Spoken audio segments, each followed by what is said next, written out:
যে সিসিটিভি ফুটেজটা আপনারা দেখছেন, ওখানে টাকার ব্যাগ নিতে কালো টি শার্ট পরা যে ছেলেটা ছিল সেটা ছিলাম আমি। ওয়েস্টিনের নিচে সাদা সিএফ মোটর বাইকে হেলমেট লাগানো অবস্থায় আমার সাথে কথা বলতেছিলেন একজন উপদেষ্টা। সেই উপদেষ্টা ছিলেন আসিফ মাহমুদ সজীব ভুইয়া। মোহাম্মদপুর থানার মতো একটা ছোট্ট একটা থানার একটা বৈষম্যবিরোধী ছাত্র আন্দোলনের আবার সেই ছেলেপেলে মব ক্রিয়েট করতে গিয়ে ধানমন্ডি থানা ধরা খাইলো, তাদেরকে ছাড়ে আনলো কি? আব্দুর রহমান মাসুদের মতো এত বড় ফিগার, এই ইন্টারন্যাশনাল নেতা ওই রকম লোকজনদেরকে ছাড়াইতে থানায় যায়। কেন যায়? খোঁজ করেন, চোখের সামনে দেখতে পাচ্ছেন কারা কারা ধনী হয়ে গেছে, কিভাবে রাতারাতি ফকির নির্মলা কোটিপতি হয়েছে, এটা ওপেন সিক্রেট। এবং এদের এইসব টাকা পয়সা আসছে থেকে এইভাবেই।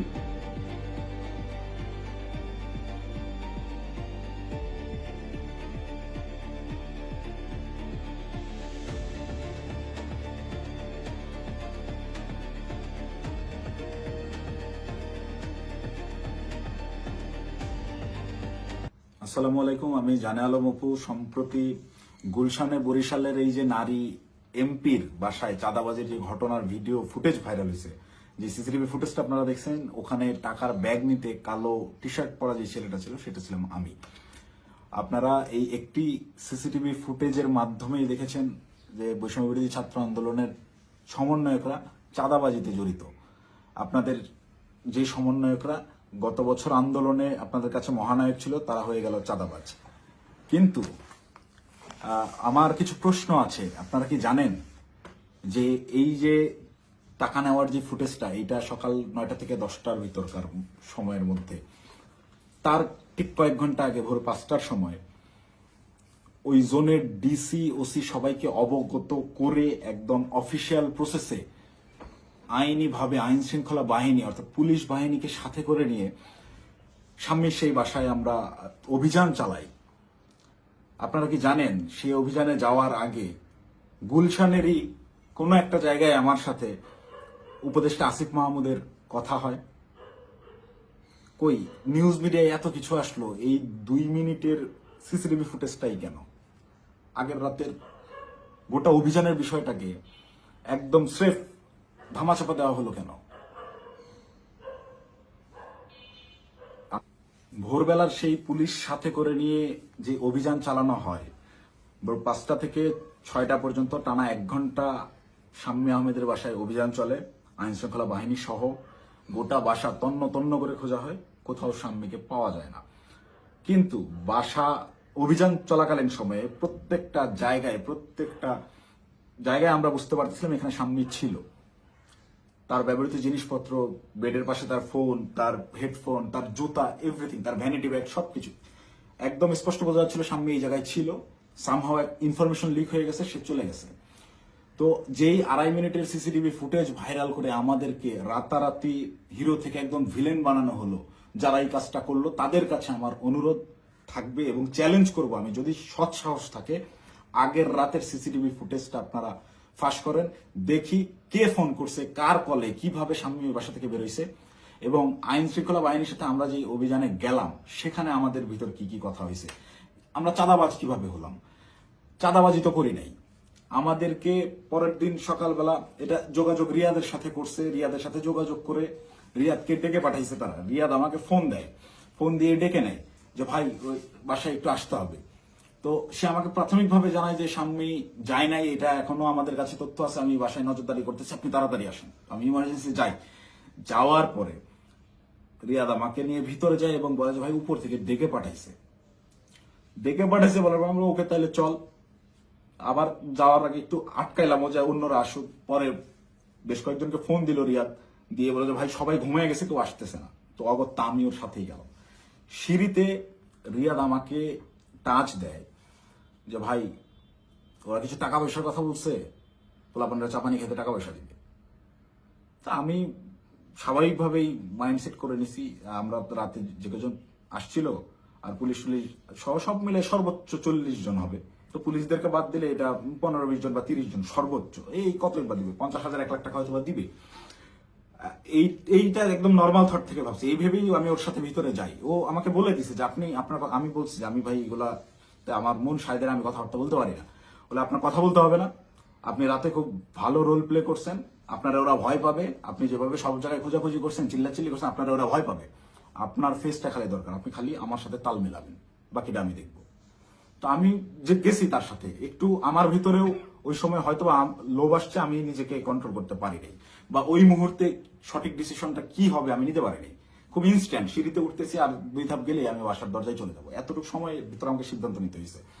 তো এটা আমার ভুল সিদ্ধান্ত হয়তো বা ছিল। ভিতরে গেলাম, গিয়ে বসলাম। বসার পরেই ওই শাম্মীর হাজবেন্ড এসে 5 লাখ টাকার অফার করে যে আমি তোমাদেরকে 5 লাখ টাকা দিচ্ছি, তোমরা যারা ছিলে তোমরা চা পানি খায়ও, আমরা শান্তিপ্রিয় মানুষ, আমি সারা জীবন চাকরি করছি, কোনো রাজনীতি করি নাই, চাকরির রিটায়ারমেন্ট শেষে এখানে আছি, রেস্ট করতেছি, এই বয়সে এসে আমাদেরকে আর তোমরা হয়রানি করিও না, আমি কোনো রাজনীতির মধ্যে নাই, তো আমাদেরকে একটু শান্তিতে থাকতে দাও। এবং উনি আরো একটা প্রশ্ন করেন যে আমাদের তথ্য তোমাদেরকে কে দিছে, তোমরা কিভাবে জানলা যে আমরা এখানে আছি। এই দুইটা বিষয় উনি জিজ্ঞেস করেন, একটা হচ্ছে অনুরোধ করেন ওনাদেরকে ডিস্টার্ব না করতে, আরেকটা হচ্ছে ওনারা যে এই বাসায় আছেন, স্বামী যে এই বাসায় থাকেন বা ওনারা এই বাসায় আছেন, এই তথ্যটা কে দিছে। এই দুইটা ইসের বিনিময়ে সে 5 লাখ টাকা দিতে রাজি হয় এবং আনতে চলে যায় এখন, যে তো আমি তোমাকে 5 লাখ টাকা দিচ্ছি, তোমরা এটা নিয়ে যাও। দেন রিয়াদ রেসপন্স যেটা করে, রিপ্লে করে, সেটা শুনে আমি রীতিমতো আকাশ থেকে পড়ছি। ও একরকম ঝাড়ি মেরেই বলে আমি চ্যালেঞ্জ করতেছি, এই আমরা যতক্ষণ ছিলাম গোটা সময়ের ওই প্রায় আমরা 15 থেকে 20 মিনিট ছিলাম, গোটা টাইমের সিসিটিভি ফুটেজ তারা ফাঁস করুক। আমার এই ভিডিও যে সাংবাদিক ভাইরা দেখবেন, আপনারা ওই বিল্ডিং আবার যান, বিবিসির সাংবাদিকরা তো আগের বার বেশ কয়েকটা ফুটেজ বের করছেন সিঁড়ি দিয়ে ওঠা নামার, আপনারা কেন সাউন্ড দেন নাই আমি জানি না। আপনারা এইবার যদি যান গোটা ফুটেজটা ফাঁস করেন, এটা আমার অনুরোধ থাকবে। তাহলে ভাই আমি একটু বাঁচি। আমাকে যেভাবে আপনার এই চাঁদাবাজ হিসেবে পরিচয় করাইলেন, ডেকে নিয়ে ভাই টাকার ব্যাগ হাতে ধরাই দিছে, চাঁদাবাজি করতে যাই নাই, জীবনে চাঁদাবাজির কোনো রেকর্ড নেই, খোঁজ নিয়ে দেখেন, গোয়েন্দা লাগান, এভরিথিং। 1 টাকার অবৈধ সম্পদ কোথাও অর্জন করছে কিনা চ্যালেঞ্জ করব, কেউ বের করতে পারবে না। এবং সর্বোচ্চ চেষ্টা করতেছে বর্তমান এই রাষ্ট্রযন্ত্র, সর্বোচ্চ চেষ্টা করতেছে আমাকে ভিলেন বানানোর। আমার বিরুদ্ধে কোনো এভিডেন্স পাচ্ছে না, এরকম কোনো কাজে আমি কখনোই ছিলাম না, আমাকে ডেকে নিয়ে জাস্ট ইউজ করা হয়েছে। যাই হোক, ওই প্রসঙ্গে আপাতত না যাই, ঘটনায় ফিরি। এখানে রিয়াদ রিপ্লেতে বলল যে কিসের 5 লাখ, 1 কোটির নিচে কথাই হবে না, আপনাদের মান ইজ্জত সব বাঁচাই দিলাম, আত্মীয় স্বজনের কাছে কালার খাইতে হইল না, জেল খাটতে হইল না, কোনো কিছু করতে হইল না। আমি ভাই রীতিমতো 1 কোটি টাকার কথা শুনে হয়েছি যতটা, তার চাইতেও বেশি হয়েছি। অকপটে বলতেছে যে আপনাদেরকে জেল খাটা লাগলো না, কিছু না, আত্মীয় স্বজনের কাছে মানহানি হলো না, মিডিয়া হইলো না, কোনো কিছু হইল না, এটার বিনিময়ে শুধু 5 লাখ। তখন একরকম মাথা ধরে উঠছে আমার যে এইটা কি তাহলে প্ল্যান ছিল। আমি ওই তখন থেকেই রাতে বিভিন্ন ক্লু পাচ্ছিলাম যে স্বামী বাসায় ছিল। তখন আমার মাথায় খেলে যে এটা কি আসলে প্ল্যান ছিল, তাহলে কি প্ল্যান করে স্বামীকে এরা সেফ এক্সিট দিছে এবং সেফ এক্সিট দেওয়ার বিনিময়ে এখানে কোটি টাকা নিতে আসছে। মাথায় যখন আমি প্রশ্নটা ঘুরপাক খায়, আমি ওখান থেকে একটু উঠে চলে যাই যে আমি এইসব টাকা পয়সার ডিলিং আমি থাকবো না। তখন আবার আমার মাথায় এইটা খেলে যে আমি তো রিয়াদের সাথে আসছি, রিয়াদ আমার সহযোদ্ধা, সে আমার পূর্ব পরিচিত, তাকে এখানে একা রেখে আমি কিভাবে চলে যাই একটা আওয়ামী লীগের এমপির বাসায়? একে তো গুম করে দিতে পারে বা এর যে কোনো বিপদ হতে পারে। ওর সেফটির কথা চিন্তা করে ওকে আমি একা রেখে চলে গেলে ওর বিপদ হতে পারে, এই চিন্তা করে আমি আবার ব্যাক আসি না। যাই হয় হোক, আমাকে রিয়াদকে নিয়ে যেতে হবে, অ্যাটিনাও রিয়াদকে আমাকে তাড়াতাড়ি এখান থেকে বের করতে হবে। তো ওই ওদের কথা, ওরা বার্গেনিং চালাতেই আছে। ওটা 1 কোটি থেকে 50 লাখে নামে, 50 লাখের থেকে ওই 50-50 করবে, 25 এখন নেবে, 25 পরে বিভিন্ন রকম বার্গেনিং করতে থাকে। গোটা সিসিটিভি ফুটেজ দিলেই আপনারা দেখতে পাবেন। তো আমি যত ফাস্ট করা যায় এখান থেকে বেরোতে পারলে পারছি। তো আমি রিয়াদকে বারবার কানে কানে বলতেছি তুই এরকম পাগলামি করিস না, তুই থাম। রিয়াদ আমাকে বারবারই বলে আপনি চুপ থাকেন, দেখেন আমি কি করি, আপনি চুপ থাকেন, আমি দেখেন কি করি। তো আমি সাহস আর পাচ্ছিলাম না। উনি একটা সময় করলেন কি, পাশের রুমে গেলেন, পাশের রুমে গিয়ে কাউকে একটা ফোন দিলেন, সর্বোচ্চ 30 সেকেন্ড বা 1 মিনিট পরে একটা লোক আসলেন, এসে বেল চাপলেন, দরজা খুলতেই বাইরে থেকে একটা টাকার ব্যাগ দিল, টাকার ব্যাগটা নিয়ে গেটটা লাগাই দিলেন। ওই টাকার ব্যাগটা সোজা এনে আমার পাশে উনি রাখলেন, আমার পাশে ছোট একটা টেবিল ছিল, রাখতেই এই পাশ থেকে রিয়াদ আমাকে বলতেছে আপনার তো কাঁধে ব্যাগ আছেই, তাহলে ওটা ব্যাগে ভরে ফেলেন। তো আমি, আমার ব্যাগের ভিতরে খাবার ছিল, আমি সারা রাত ধরে জেগেছিলাম, এখানে অভিযান চালিয়ে বাসায় যাচ্ছিলাম, খাওয়া দাওয়া করিনি, সকালে খাওয়ার জন্য খাবার কিনছি, খাবারটাও খাইতে পারিনি। এই খাবারটা বের করে রেখে টাকাটা ব্যাগে বললাম ভরে, আমি রিয়াদকে বলতেছি চল উঠি। রিয়াদ তখন নতুন আবার কাহিনী শুরু করলো যে না, এই 10 লাখ টাকা নিয়ে যাওয়া যাবে না। সে তখন বিভিন্ন ইনে বিনায় আরো টাকা দেন, আপনি টাকা লাগলে ম্যানেজ করেন, সে টাকা ছাড়া উঠবেই না। তাকে একরকম অনুরোধ করে আমি এই জায়গা থেকে তুলি যে ভাই তুই আর ঝামেলা বাড়াইস না, তুই চল, আর তুই যদি বেশি ঝামেলা করিস তাহলে আমি এই টাকার ব্যাগও ফেলাই, আমি চলে যাই, তুই একা হ্যান্ডেল করবি। কারণ এখানে টাকা পয়সা এরকম তুই কোটি টাকা নিবি এটা আমাকে বলে আনস না। এটা যদিও আমি বাইরে এসে বলছি লাস্টের লাইনটা। রিয়াদও দেখি আমি যখন বলছি আমি চলে যাবো তোকে ফেলে, তখন রিয়াদ একটু ভয় পেয়েছে এবং রিয়াদ আমার পিছে পিছে চলে আসে। তো বাইরে আসার পরে রিয়াদ আমার সাথে একরকম প্রচন্ড রাগারাগি শুরু করে যে দেখুন আপনি কি পাগল নাকি, আপনার জন্য হইলো না, আপনি মাত্র 10 লাখ টাকা নিয়ে চলে আসলেন কেন। আমি ওরে উল্টা ঝাড়ি মারতেছি, বাট তুই পাগল নাকি, একটা মানুষের বাসায় কি ওখানে ক্যামেরা আছে, এই আছে, সবকিছু আছে, যে একটা মানুষের বাসায় মানুষ কি কোটি টাকা ঘরে রাখে, তুই একজন মানুষের বাসায় যে আন্দাজে বলতেছিস যে আমাকে 1 কোটি টাকা দিতে হবে। লোক বলতেছে টাকা নাই, বলতেছে ম্যানেজ করে এনে দেন। এটা তো পাগলামি ছাড়া কিছুই না। তুই কি অন্ধ হয়ে গেছিস, তোর কি বিবেক বুদ্ধি নাই হয়ে গেছে টাকার লোভে। ভাই ভাই তো আমার 1 কোটির কথাই বলে দিছে। আমি মানে প্রশ্ন যে করব কোন ভাই, এটা প্রশ্ন করার আগে দেখি রিয়াদের চোখ মুখ শুকায় গেছে। মানে সেও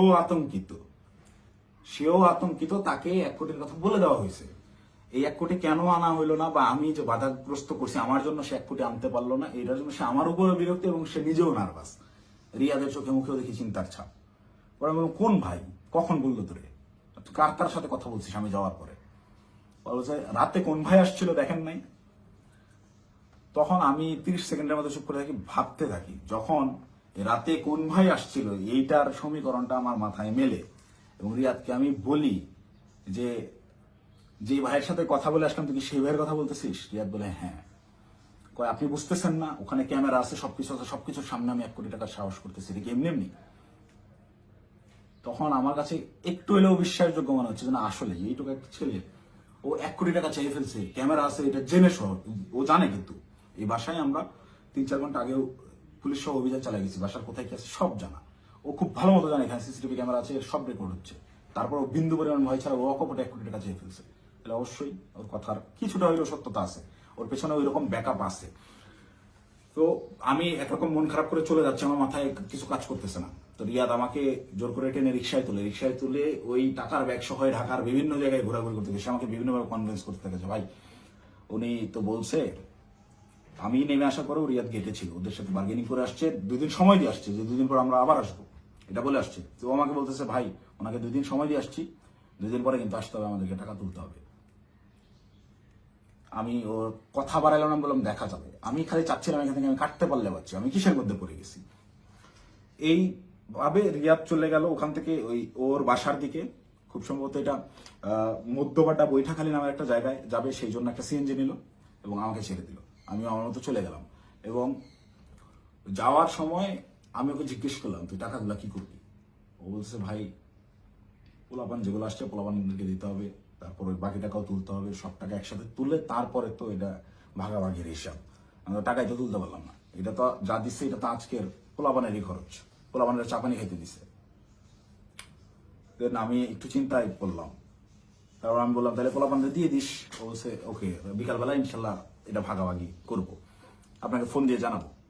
তো বিকালে আমি তো এর মধ্যেই আমি বেশ কয়েকজনের সাথে রাতে যারা ছিল তাদের বেশ কয়েকজনের সাথে যোগাযোগ করি এবং তাদের কথাবার্তা আমি সরাসরি স্বীকার করি নাই বা বলি নাই যে রিয়াদ এরকম করছে। তাদেরকে আমি বিভিন্নভাবে ঘটনাটা সম্পর্কে অবগত করার চেষ্টা করি যে তোর এরকম কিছু হয়েছে কিনা বা রিয়াদ কোনো টাকা পয়সা দিয়েছে কিনা। তো সবাই অস্বীকার করতেছে, মানে যারা আসছিল এই অভিযানটা চালাইতে তারা কেউ এই বিষয়ে অবগতই না। তার মানে এখানে ওই যে আমাদের গ্রুপে ইনফরমেশন দেওয়া হলো অমুক বাসায় আওয়ামী লীগের এমপি আছে বলে ছাত্রদেরকে চেতায় দেওয়া হলো, চেতায় দিয়ে এই ছাত্রদেরকে মব করতে পাঠানো হলো। ওখানে ছাত্রদেরকে পুলিশ বাহিনী সহ ওই এমপির বাসায় পাঠাইয়া ওই পরিবারকে ভয়ভীতি প্রদর্শন করা হলো। করার পরে ছাত্ররা সবাই যে যার মতো বাসায় চলে গেল। তারপরে চাঁদাবাজের দল চাঁদাবাজি করতে আসলো। ঘটনা এইটাই। এখান থেকে মাঝখান থেকে সাধারণ ছাত্ররা ব্যবহৃত হইলো। এই ব্যবহারের তালিকায় সেদিন আমিও পড়ছি, আমিও ব্যবহৃত হয়েছি এবং বিভিন্ন সময় বিভিন্ন ঘটনায় এরা এভাবে বিভিন্নভাবে ছাত্রদেরকে ব্যবহার করে এইসব করে। তারপর বিকালবেলা রিয়াদ আমাকে ফোন দেয়, ফোন দিয়ে ডাকে হচ্ছে রামপুরায়। তো এমনিতেই আমি হাতিরঝিলে যেতাম, তারপরের দিন আমাদের বেসরকারি বিশ্ববিদ্যালয়ের প্রোগ্রাম হাতিরঝিলে, সেই প্রোগ্রামের বাস্তবায়ন কমিটিতে ছিলাম, ভেন্যু পরিদর্শনের জন্য যাওয়ার কথা।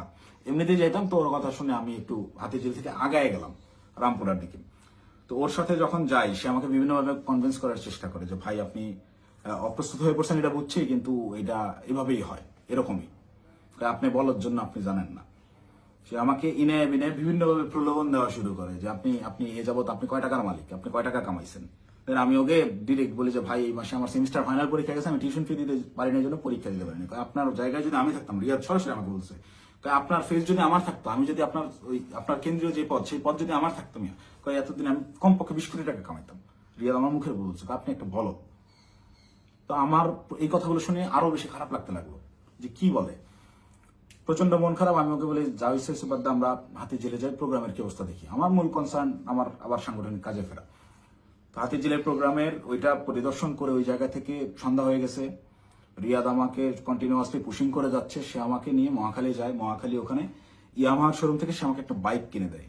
এবং এটা সে প্রায় সময় এরকম হয়েছে যে রাত বেশি হয়ে গেছে, আমি বাসায় ফেরার জন্য সেফ কোনো কিছু যানবাহন পাচ্ছিলাম না। ম্যাক্সিমাম টাইম আমাকে ওই উবার ভাড়া করে যাইতে হইতো। আমি ওদের কাছ থেকে টাকা ধার নিতাম এবং প্রায়শই এটা বলতাম যে আমার একটা বাইক থাকলে খুব ভালো হতো। এইটাকে সে কাজে লাগে, আমাকে একটা বাইক কিনে দেয় সে, আমাকে সাথে করে নিয়ে গিয়ে, এবং সে আমার পিছনে বাইকে চড়ে ঘুরে ঢাকা শহরের বিভিন্ন জায়গায়। এবং পরবর্তীতে পরের দিন অনুষ্ঠানটা শেষ হয় কোনো মতে, 18 তারিখের প্রোগ্রামটা শেষ হওয়ার পরে সে রাত্রেবেলা আমাকে ফোন দেয় যে ভাই 2 দিন তো হয়ে গেল, আমাদেরকে ওই বাকি 40 লাখ টাকা আনতে যাইতে হবে, এটা তো 1 কোটি নেওয়া যেত, আপনি খালি পাকনামি করে 50 লাখে নামা দেন। তখন তো আমি অস্বীকার করি, না ভাই আমি এইসব কাজে আর যাবো না। দেন আমাকে ডিরেক্ট ব্ল্যাকমেল, আপনি ওই টাকা দিয়ে বাইক কিনছেন, আপনার ফুটেজ আছে তো, আপনি বাইক কিনছেন, শোরুমে ডকুমেন্টস আছে, আপনি তো এটার পার্ট, আপনি তো টাকা ভোগ করছেন, আপনাকে তো যাইতেই হবে। তখন আমার মাথা রীতিমতো কাজ করা বন্ধ করে দিচ্ছে যে আমি তো পুরো ট্র্যাপে ফেসে গেছি। আই হাই, বাইকটাই আমি কেন নিলাম, আমার ভোটার আইডি কার্ডটাই ওখানে আমি কেন দিলাম, আমার এই হারামজাদার টাকা আমি গেলামই বা কেন। প্রচন্ড রকম আফসোস শুরু হলো আমার, আমি এই কিসের মধ্যে পড়লাম এরকম ভাবতে হবে। সারা রাত আমার ঘুম হয় না। আমার ফেসবুকে গেলে এখনো ওই দিন আমার দেওয়া যে স্ট্যাটাসটা, আমি প্রচন্ড মেন্টাল ট্রমায় আছি। তার আগের রাত সারা রাত ধরে গত বছর জুলাইয়ের সেই আন্দোলনের স্মৃতিগুলা, এই আমার ভাইদের রক্তাক্ত সেই দেহগুলা, এই গুলি চালানোর দৃশ্যগুলো সবকিছু আমার চোখের সামনে ভাসতে থাকে। আমার ভাই সারা রাত ঘুমায় নাই যে কি করলাম, কি হচ্ছে, কি এটা কি। মানে আমি পরের দিন সকালে এটা পোস্টও করছি যে আমি প্রচন্ড মেন্টাল ট্রমায় আছি, জুলাইয়ের ওই স্মৃতিগুলো আমার মাথা থেকে যাচ্ছে না, আমার চোখের সামনে ভাসতেছে, আমি ঘুমাইতে পারতেছি না, নিজেকে অসহায় লাগতেছে, এই ধরনের একটা পোস্ট করছিলাম। এবং এটা তখন আমার বাস্তব ফিলিংস ছিল। আর উপরে এর আবার রিয়াদের ফোন আসেই, কখন বেরোবেন, কখন আসতেছেন, এই এরকম করতে করতে সন্ধ্যাবেলা আমি বাংলা মোটর অফিসে গেলাম। সেখানে একটা প্রেস ব্রিফিং করা হয় 18 তারিখের প্রোগ্রামে, বেশ কিছু প্রবলেম ছিল সেগুলো নিয়ে। প্রেস ব্রিফিং শেষে রিয়াদ আমাকে বলে উপরে ওয়াটারফল রেস্টুরেন্টে গিয়ে আপনি বসেন, আপনার সাথে কথা আছে। আমি ওয়াটারফল রেস্টুরেন্টে গিয়ে বসি। রিয়াদ সমস্ত ছেলেপেলেকে নিচে নিয়ে গিয়ে চা খাওয়াইয়ে পাঠিয়ে দিছে। পাঠিয়ে দিয়ে সে ওয়াটারফলে আসে এবং আমাকে বলে যে সোজা সাপটা এখন যাইতে হবে, গিয়ে টাকাটা নিয়ে আসতে হবে। আমাকে 2 দিন সময় দেওয়া হয়েছে, 2 দিন পার হয়ে গেছে, আর কোনোভাবে কালক্ষেপণ করা যাবে না, প্রচুর চাপ আসতেছে, আপনি চলেন। তো আমি একরকম চিপাই পড়ে গেছি। ওর কথা শুনে আমি ওই জায়গায় যে রেস্টুরেন্টে বসছি, ওইখান থেকে বের হওয়ার আর অপশন নাই। তো আমি বাধ্য হয়ে বললাম আচ্ছা চল দেখা যাক। তো এই দিন গিয়ে আমি সর্বোচ্চ চেষ্টা করছিলাম যে কিভাবে এটা এড়ানো যায়। আমি ওই গেটের সামনেই হোন্ডা থামায় ভিতরে ঢুকে দারোয়ানের সাথে কথাবার্তা বলে ওদের উপরে গিয়ে 2টা বেল চেপে আমি খালি ওটা টানতেছি, যারা বাসায় নেই আয়, তুই দরজা খুলবে না, আয় আয়, এই বলে ওকে বের করে নিয়ে আসছি। নিয়ে আসার পরে আবার হোন্ডা টান দিয়ে চলে আসছি। তারপর থেকে ওই দিন থেকে আমি ওর সাথে যোগাযোগ করা বন্ধ করে দিছি। টানা 2 দিন ওর সাথে আর যোগাযোগ করি নাই। ও আমাকে মেসেজ দেয় বিভিন্ন ভাবে, আমি যে টাকা নিছি, আমাকে যে ট্র্যাপে ফালানো হচ্ছে এইটা বারবার সে উল্লেখ করার চেষ্টা করে। আমাকে মেসেজ করে ভাই টাকা নিয়ে হারায় গেলেন, খোঁজ নাই কেন। প্রত্যেকটা মেসেজে টাকা শব্দটা মেনশন করে, যেন পরবর্তীতে সেটা স্ক্রিনশট আমার বিরুদ্ধে ব্যবহার করতে পারে, বা আমাকে বোঝায় যে তুমি যে টাকা নিছো এটা কিন্তু এভিডেন্স আছে। আমাকে ব্ল্যাকমেল করার চেষ্টা করে। তো আমি রিয়াদের মেসেজ রেসপন্স করা অফ করে দিলাম একটা সময়। এবং যখন দেখলাম আমি ট্র্যাপে ফেসে গেছি এবং ওরা যা বলে আমাকে তাই করতে হবে, তখন আমি রিয়াদের সাথে সম্পূর্ণরূপে যোগাযোগ করা বন্ধ করে দিই এবং রিয়াদকে বলি তুই যদি আমাকে এইগুলো নিয়ে চাপ দিস তাহলে আমি কিন্তু সমস্ত কিছু ফাঁস করে দেবো, এবং ওই বাসায় তুই যদি আরেকবার যাস আমি এখনই ওই বাসার লোককে ফোন দিব, সে যেন থানায় বলে রাখে, পুলিশ দিয়ে তোদের যেন ধরায় দেয়, অথবা এই সিসিটিভি ফুটেজ যেন ফাঁস করে দেয়, আমার যা হবে হবে, তোদের এইসব আমি আর মানতে পারতেছি না। দেন রিয়াদও ভয় পেয়ে যায়, একরকম ও আমাকে থ্রেট মনে করা শুরু করে। ও দেখে রিয়াদ আর ভয় আমার সাথে যোগাযোগ করতেছে না। এবং সর্বশেষ যে ঘটনাটা ঘটে, রিয়াদ যেদিন ধরা খায় সেই দিন সে আমাকে না জানায় গেছে, সে আমাকে থ্রেট মনে করা শুরু করে। এবং এইটা সে তার উপর লেভেলের যে ভাইরা আছে, যে ভাইরা তাকে নিয়ন্ত্রণ করে, সেই ভাইদেরকে সে জানায় যে অপু এটা পজিটিভলি নেয় নাই, প্রচুর সমস্যা করতেছে। আর আসলে পজিটিভলি নেওয়ার মতো না, এই এক্সপিরিয়েন্স আমার লাইফে ফার্স্ট টাইম। তো রিয়াদ ওই দিন যে গেল আমাকে সম্পূর্ণরূপে না জানায়, এবং আমার কোনো আগ্রহ ছিল না, আমি ওইটাতে যাইও নাই, এবং আমি যাব না জন্যই, ওদের এই ট্র্যাপে আমি আর ইউজ হব না জন্য প্রচন্ড রাগে ক্ষোভে আমি একরকম ওই ফোন টোন সব অফ করে একটু সাইলেন্ট হয়ে যাই, যে আমাকে যেন না পায়। আমার ভালোই লাগতেছে না, আমার বিবেকের তাড়নায় আমার মন চাচ্ছিল আত্মহত্যা করি। মানে আমার কিছু করার নাই, ওরা ব্ল্যাকমেল করা শুরু করছে, আপনি হুন্ডা কিনছেন, এই করছেন সেই করছেন। রিয়াদ যেদিন অ্যারেস্ট হয়ে প্রথমে থানায় গিয়ে প্রথম স্টেটমেন্টই এটা দিছে যে এই জায়গায় চাঁদাবাজি জানে আলম অপু করছে, টাকা জানে আলম অপু নিছে, সেই টাকা দিয়ে সে বাইক কিনছে। মানে এইটা পূর্ব থেকেই ওকে শেখানো স্টেটমেন্ট। টাকা নিলি 10 লাখ, থানায় গিয়ে সাংবাদিকদের সামনে বলতেছে যে এরা 5 লাখ টাকা দিচ্ছে, 5 লাখ টাকায় জানা আলম অপু নিছে, নিয়ে 3 লাখ টাকা দিয়ে বাইক কিনছে, বাকি টাকা ওর ওয়াইফের চিকিৎসায় খরচ করছে। মুখস্থ বয়ান বলে দিবি, তুই কি জানাস আমার ওয়াইফ অসুস্থ কিনা, আন্দাজ একটা কথা যে বলে দিল।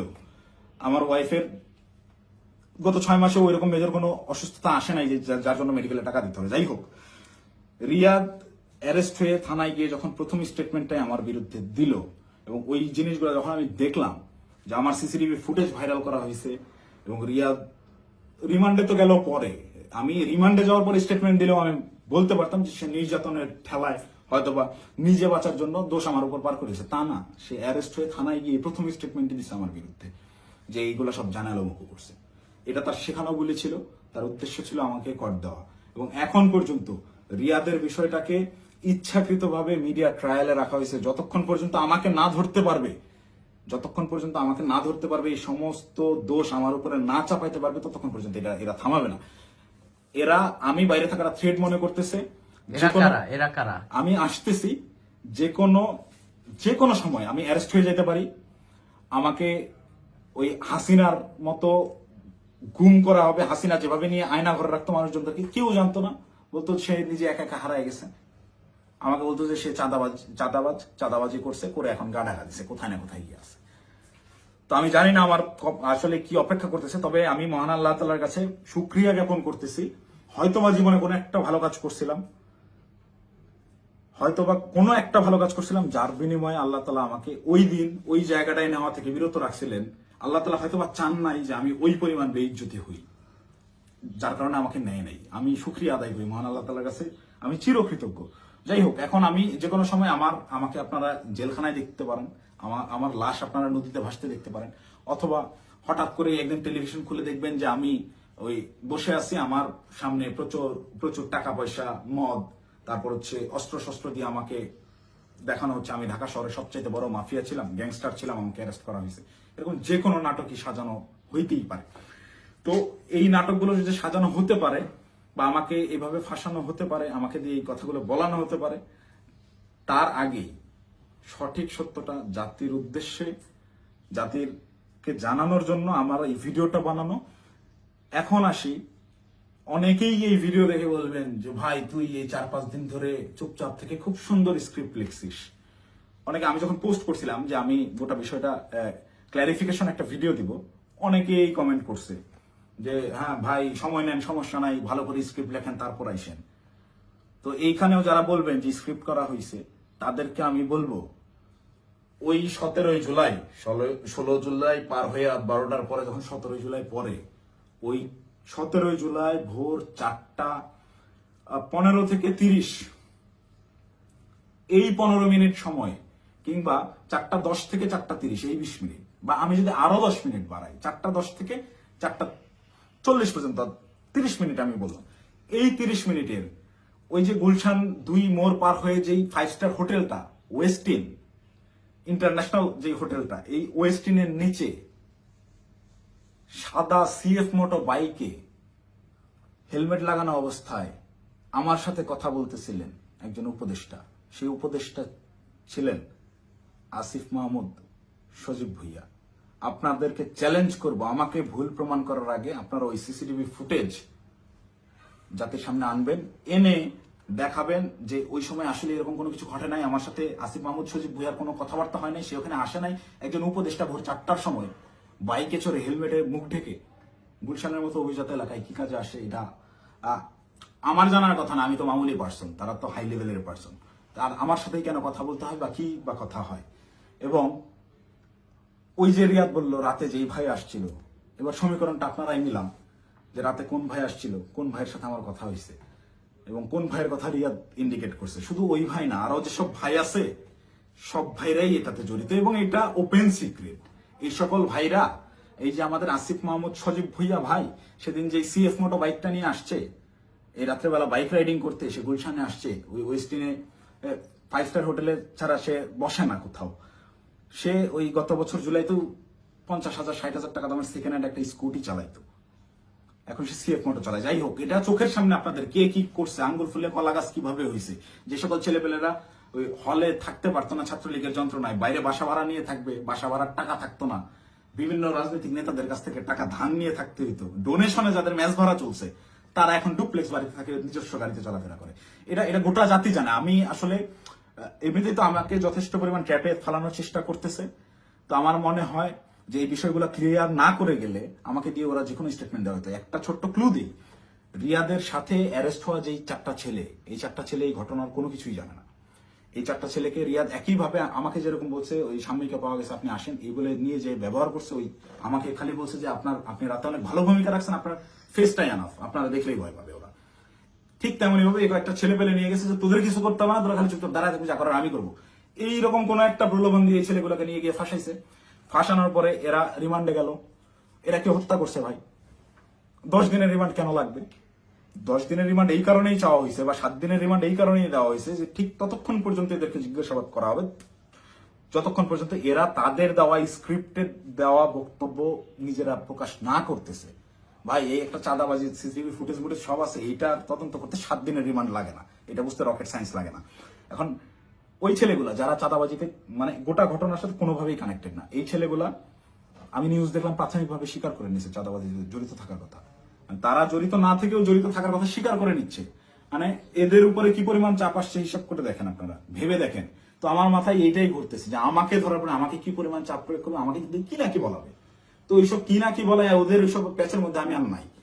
আমি সত্যটা বলে গেলাম, এখন যদি আমাকে গুম করে, আমাকে খুন করে, যাই করুক, আমি ভিডিওতে যা বলে গেলাম এটা শতভাগ সত্য, আমি দায়িত্ব নিয়ে বলতেছি।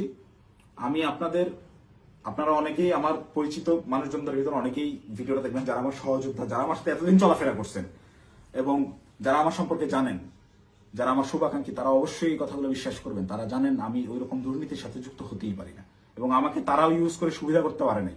সুবিধা করতে পারে নাই জন্যই আমাকে আটকে দেওয়ার এত চেষ্টা।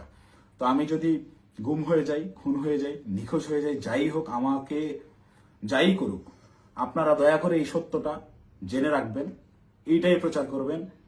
অপু চাঁদাবাজ ছিল না এবং জুলাইকে বিক্রি করে চাঁদাবাজি যারা করতেছে, যারা ধনী হয়েছে, ফকিরের পোলারা কোটিপতি হয়েছে, তাদের বিরুদ্ধে আওয়াজ তুলতে গিয়ে অপু নিজেই চাঁদাবাজ হয়ে গেছে, ষড়যন্ত্রের শিকার হয়ে।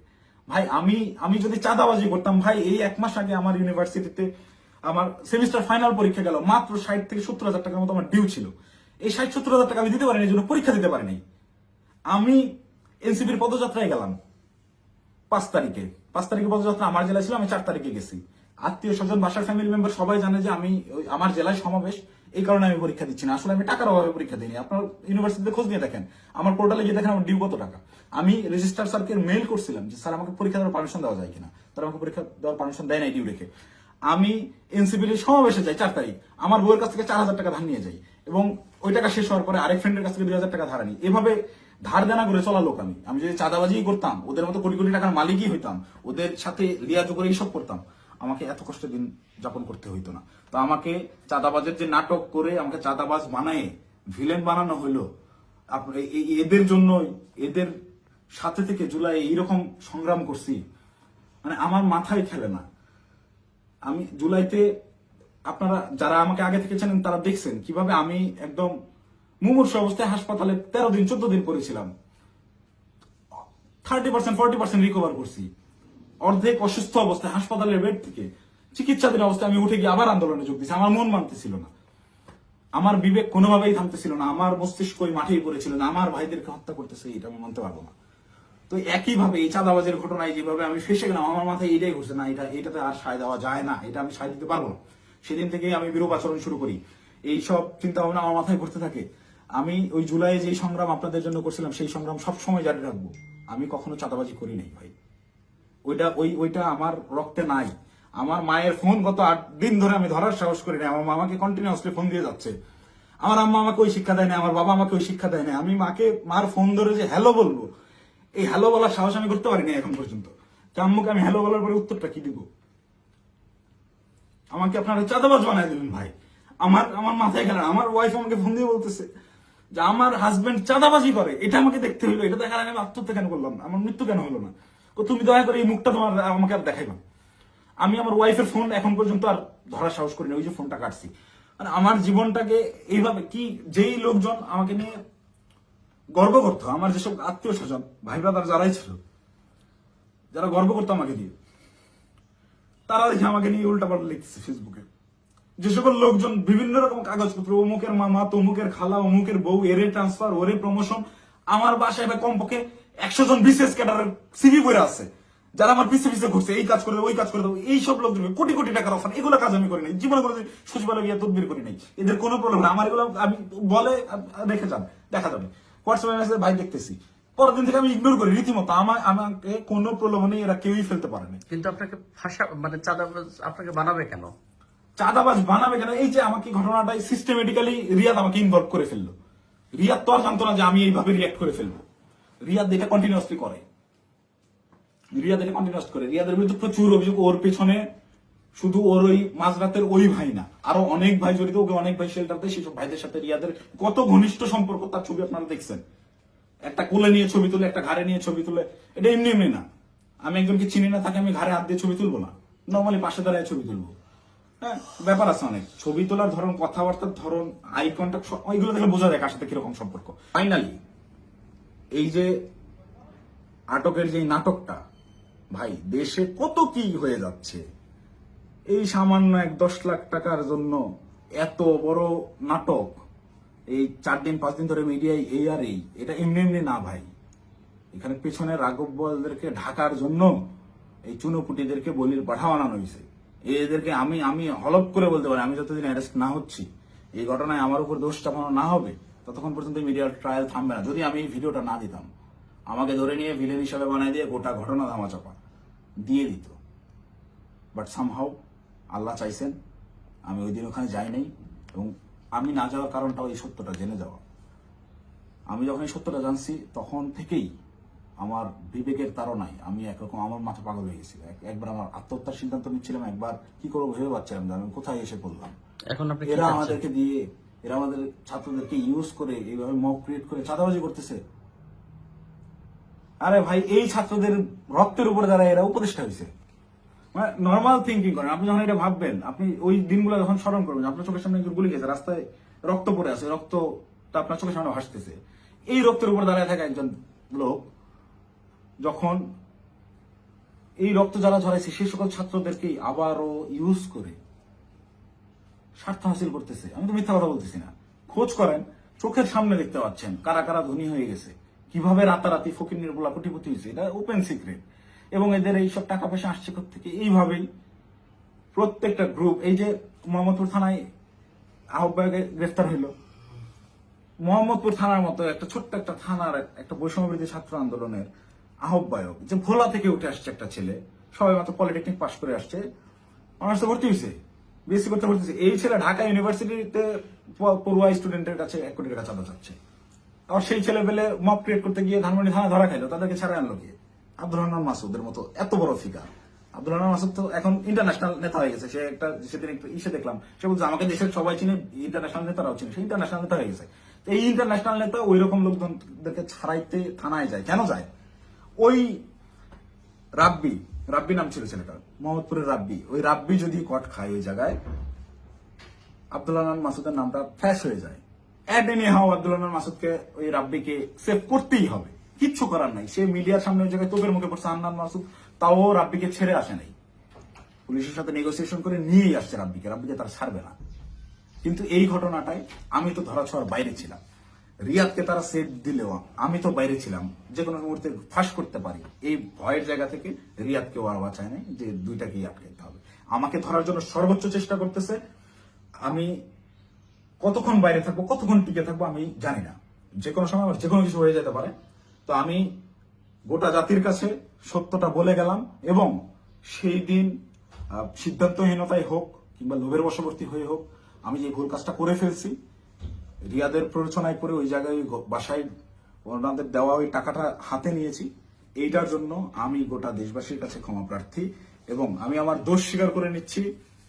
এবং আমি প্রচলিত আইন অনুযায়ী, যেহেতু আমার নামে মামলা হয়েছে, আমি বিচার ফেস করতে রাজি আছি।